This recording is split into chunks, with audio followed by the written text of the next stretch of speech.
অনেক সময় এরকম হয় না, বাসায় কলা নিয়ে এসে রাখা হলে 2-4 দিন থাকলে কিছু কলা খুব বেশি পেকে যায়। সেরকমই বেশি পাকা কলা দিয়ে আজ একটি পিঠা বানিয়ে আপনাদের দেখাবো। আসসালামু আলাইকুম everyone, welcome to cook with Nilufa. এই পিঠেটা তৈরি করতে বেশি পাকা কলাটাই আমাদের দরকার হবে। তো এখানে আমি 2টা পাকা কলা নিয়েছি।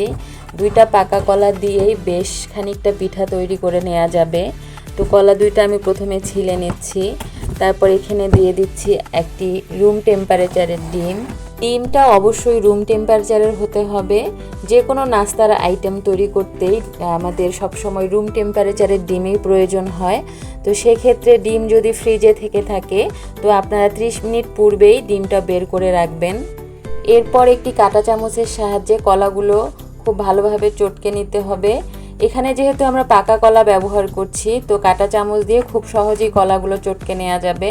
কলাগুলো চটকে নেওয়া হয়ে গেলে ডিমের সঙ্গে খুব ভালোভাবে মিশিয়ে নিতে হবে। কাঁটা চামচ দিয়ে অনবরত নাড়াচাড়া করলেই 2 থেকে 3 মিনিটের মধ্যে কলা এবং ডিম খুব ভালোভাবে মিশে যাবে।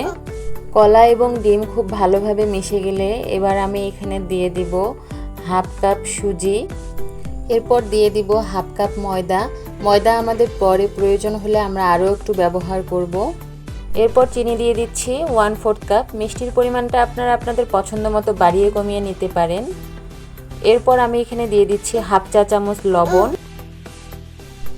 এরপর দিয়ে দিচ্ছি 1 চামচ কালো জিরা আর 2 চামচ গুঁড়ো দুধ। কালো জিরা এবং গুঁড়ো দুধটা অবশ্যই দেওয়ার চেষ্টা করবেন। কালো জিরাটা এই পিঠা একটা সুন্দর অ্যারোমা নিয়ে আসবে। আর শেষে আমি একটুখানি সাদা এলাচের গুঁড়া দিয়েছি, এটা সম্পূর্ণ অপশনাল।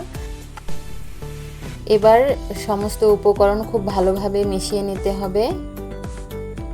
সমস্ত উপকরণ ভালোভাবে মেশানো হয়ে গেলে আমি ব্যাটারের ঘনত্বটা আপনাদের দেখিয়ে দিচ্ছি। এরকম একটা ঘন ব্যাটার তৈরি করে নিতে হবে।